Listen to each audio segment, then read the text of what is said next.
Ito ay hango sa totoong buhay na nangyari mahigit sa 50 taon na ang nakakalipas. Noong mid-December 1975, nabili ni Kathleen at ni George Lutz yung bahay sa 112 Ocean Avenue sa New York. Nabili nila to sa halagang $80,000 na talaga namang napakababang halaga para sa laki ng bahay na yon.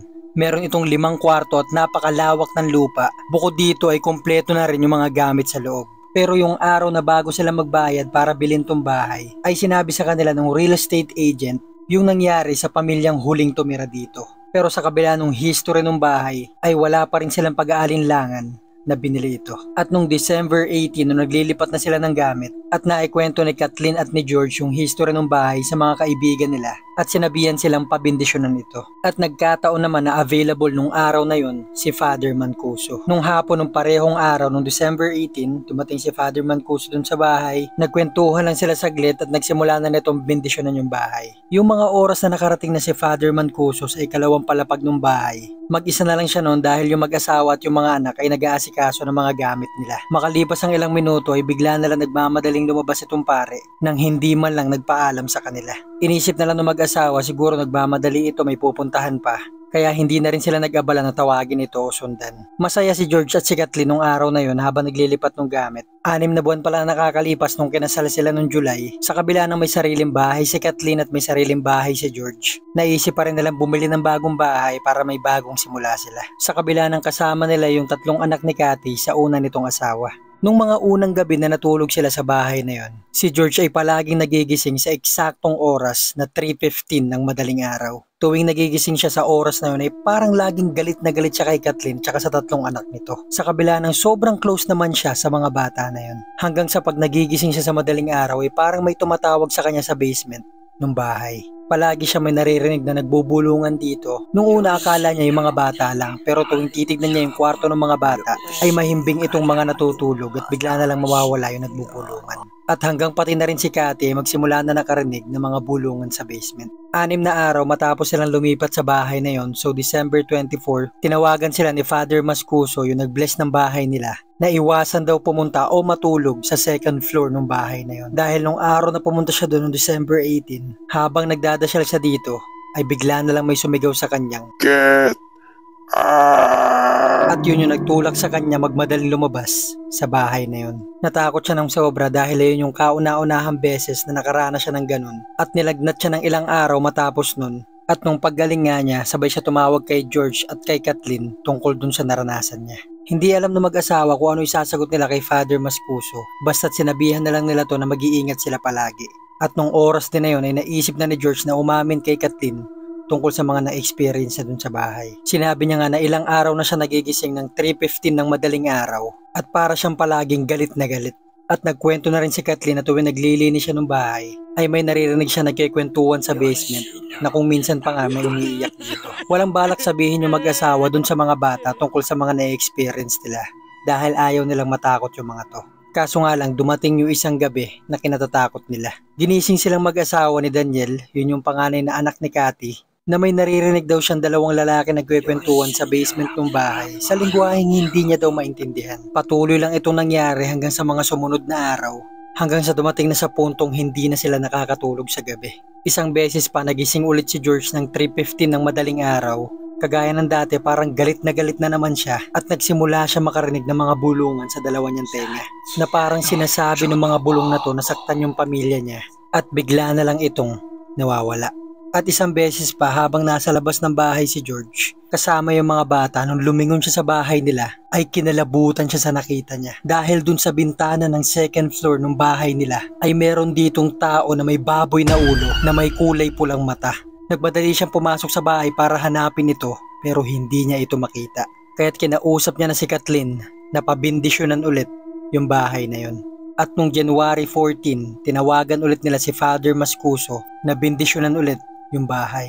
Pagkatapos nila makausap si Father Mancuso sa telepono, ay may nagsimulang lumabas na parang greenish black na tubig sa bawat sulok ng bahay nila. Na para bang sa paglabas nito ay sa kanila papunta. At nung punto na yon, kinuha na ng mag-asawa yung 3 bata pati yung aso nilang si Harry. Nagmadali silang umalis ng bahay na yon na wala man lang kahit anong dalang gamit at hindi na ulit sila bumalik dito.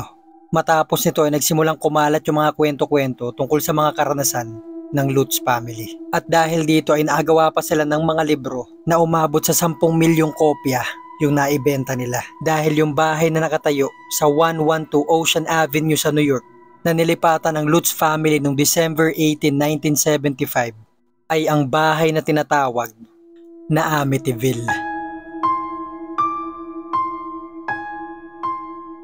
Marami ng mga horror movies ang na-inspire sa kwento na to.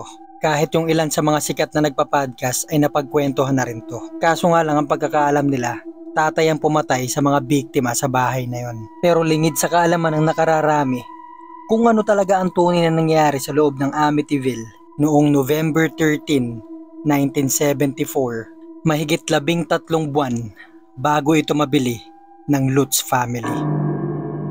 At kung mahilig ka sa mga ganitong uri ng content, mga horror, mysteries, mga solved at unsolved cases, ay ilike mo na tong video na to and don't forget to subscribe.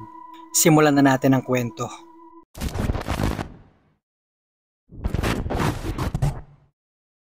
Mag-aalas 7 na ng gabi noong November 13, 1974, nung nakauwi sa bahay nila, si Ronald DeFeo Jr. o mas kilala sa pangalang Butch, na noon ay nakatira sa 112 Ocean Avenue, Amityville, New York. Pag-uwi niya ay nakita niya yung mga magulang niya na si Ronald DeFeo Sr. at si Luis Brigante DeFeo na parehong nakadapa sa kama nila at parehong may tama ng baril sa ulo.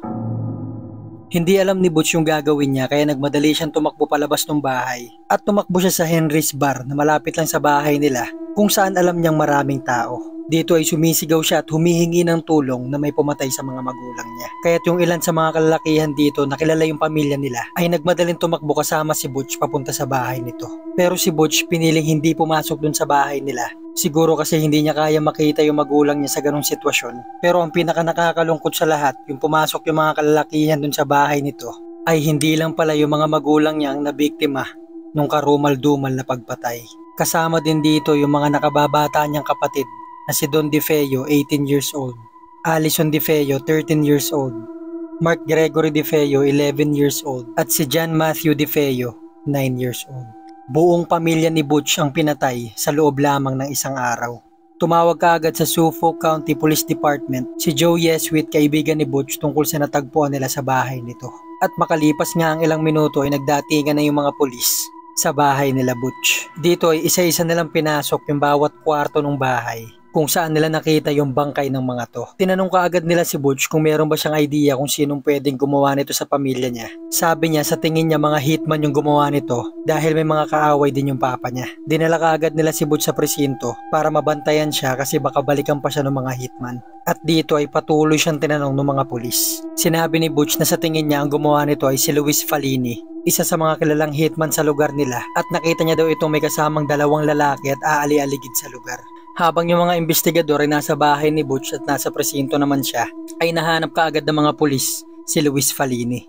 Dinala ito sa presinto para tanungin, kaso nga lang meron siyang matibay na alibay. Ayon sa mga pulis, mga alas 3 na madaling araw nangyari yung pagpatay sa buong pamilya ni Butch. Mga oras na nasa kabilang state si Luis Fallini. Kaya naman pinalaya nila to kaagad. Hindi alam ng mga pulis kung saan sila magsisimula para mag-imbestiga. Dahil tinanong nila yung mga kalapit ng DeFeo family kung sinong pwedeng gumawa nito. Na ultimo kahit yung mga bata ay dinamay pa. Pero wala talaga sila makuhang pangalan na pwedeng maging prime suspect. Lingid sa kaalaman nila na yung hinahanap nila ng mga oras na yon ay nasa presinto na.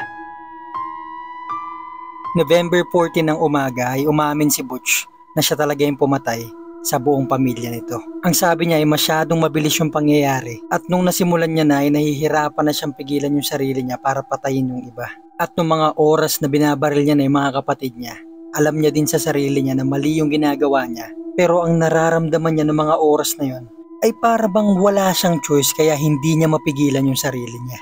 Tinuro ngayon ni Butch kung saan niya tinapon yung suot niya na puro dugo pati yung baril na ginamit niya at kinuwento nito kung ano talaga nangyari nung araw na yon. Nung madaling araw nung November 13, 1974, pagising-gising si Butch sa hindi niya malamang kadahilanan. Hanggang sa isang beses nagising siya nung 3:15 ng madaling araw ay may narinig siya mga boses sa ilalim ng hagdan dahil nasa basement siya natutulog. Nung una hindi niya maintindihan yung sinasabi nito hanggang tumayo tong napakatangkad at napakalaking anino at nagsasalita na sinasabing, "Kill them. Kill them. Kill them." Habang naglalakad ito palapit ng palapit sa kanya. Hanggang sa nasa harap niya na to, hindi niya makita yung mukha o kung tao ba yun o kung ano. Hanggang sa yumuko ito at nagsalita sa tenga niya. "Kill them. Catch them. Kill them." Matapos ito ay kinuha ni Butch yung baril sa ilalim ng kama niya. Naglakad siya papunta sa kwarto ng mga magulang niya. Binaril niya muna si Ronald DePeo Sr. ng 2 beses sa ulo at 2 beses din sa ulo ng mama niya. Matapos ito ay normal lang siya naglakad papunta sa kabilang kwarto kung nasaan si John Matthew na 9 years old at si Mark Gregory, 11 years old. Binaril niya rin ng tig-1 beses yung 2 nakababata niyang kapatid. Matapos ito ay naglakad naman siya papunta sa sumunod na kwarto kung nasaan naman si Allison, 13 years old at binaril niya rin ng 1 beses sa ulo. Sinunod niya naman puntahan yung kwarto ni doon sa 2nd floor at kagaya ng mga unang biktima niya ay binaril niya rin ito ng 1 beses. Ayon sa pagkakakwento nito ay hindi tumagal ng 15 minutes para mapatay lahat ng pamilya niya. Pagkatapos nun ay bumalik siya sa kwarto niya sa basement at nagantay magpaumaga. Pagkatapos ay naligo siya, tinapon niya yung mga ebidensya at pumasok siya sa trabaho na parang walang nangyari. At nung umuwi na nga siya nung kinagabihan, yun na yung pumunta siya sa bar, humingi siya ng tulong at sinabi niya may pumatay sa mga magulang niya. Matapos itong ikwento ni Butch, imbis na masagot yung mga tanong ng mga pulis pati ng mga taong nakarinig sa kwento na to, ay parang mas lalong dumami yung mga tanong nila dun sa nangyari. Dahil ang inaakala ng mga investigador, 2, 3 hanggang 5 tao yung gumawa nito dahil medyo malawak yung bahay at medyo magkakalayo lang ng konti yung mga kwarto para hindi ka makapag-react matapos mong marinig yung putok ng baril. Pero sabi ng mga pulis, siguro sa kung anong kadahilanan na hindi nila narinig yung mga putok ng baril na yon. Dahil ilang beses lang naman siya nagpaputok, 2 dito, 1 doon, 1 dyan. Siguro nga hindi lang nila narinig. Ang kaso nga lang, nung nakita nila yung baril na ginamit ni Butch sa pagpatay sa pamilya niya, ay ito yung isa sa mga pinakamaiingay na baril ng mga taon na yon.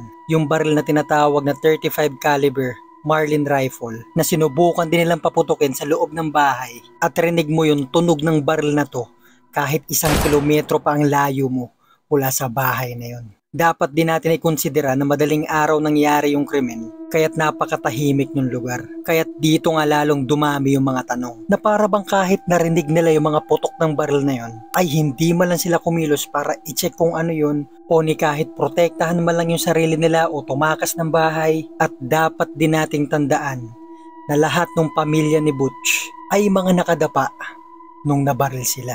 Isa sa mga naging anggulo ng mga pulis dahil wala sila masagot sa mga tanong na to. Baka din roga sila ni Butch kaya hindi sila nakapag-react sa mga nangyayari. Pero matapos lumabas yung toxicology result ng 6 na biktima, ay nag-negative silang lahat sa anumang uri ng droga o pampatulog. At ang isa pa sa mga resultang nagpakilabot sa kanila, na ayon mismo sa physical evidence, si Luis DeFeo na mama ni Butch at yung kapatid niyang si Allison na 13 years old, ay gising no mga oras na binaril sila ni Butch. At dito na nga pumasok yung tanong na ano yun, alam nilang may nagpapaputok ng baril doon sa loob ng bahay pero hindi sila nag-react para man lang i-check ito.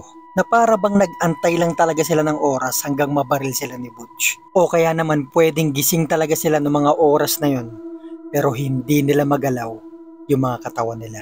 Pwede din namang may kinalaman dito yung anino na nakita ni Butch sa basement. At dito na nga pumasok yung mga kwento na merong demonyong naninirahan sa basement ng bahay na yun. Na sumasapi sino mang tumira dun sa bahay para patayin yung buong pamilya niya. Sa kabilang banda naman si Butch ay nakasuhan ng 6 counts of second-degree murder at nasintensyahan ng 25 years to life in prison. At makalipas nga ang 13 buwan nung nabili ng Lutz family yung Amityville, na kung saan yung ilan sa mga orihinal na gamit ng DeFeo family ay nandito pa. At yung Lutz family ay tumagal lang sa bahay na yon ng 28 days dahil nga sa mga nakikita nila at mga naririnig na bulungan sa basement. At dahil nga sa mga kwento na to, matapos yung DeFeo family murder, na kinausap si Butch nung anino o demonyo sa basement, na naririnig din ng Lutz family, ay lalo ngang pumutok yung kwento na Amityville. At dahil nga dito nakuha nito yung atensyon ng mag-asawang demonologist si Ed at si Lorraine Warren. Pagpasok pa nga lang ng mag-asawa dun sa bahay, sinabi kaagad nila na meron nga talagang nakatira dun sa bahay at merong demonyong naninirahan sa basement. At hanggang ngayon, ang Amityville ay isa sa mga tinuturing na haunted house sa buong mundo. At nung araw na pumunta dun si Ed at si Lorraine Warren, ay nagsimula silang kumuha ng picture sa bawat sulok ng bahay. Nung mga oras na yun, yung mag-asawa lang yung tao sa loob nito. At ito yung isa sa mga picture na nakuhaan ni Lauren. Yung picture na to ay nakuhaan sa second floor na sinasabing si John Matthew DeFeo ito, bunsong kapatid ni Butch. At nakakuha pala ako ng mga actual pictures ng DeFeo family.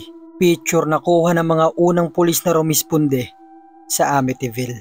Graphic content siya at bawal sa TikTok. Kung sa TikTok ka nanonood at gusto mo makita yung actual pictures, punta ka na lang sa YouTube channel ko at ilalagay ko siya sa last part ng video na to.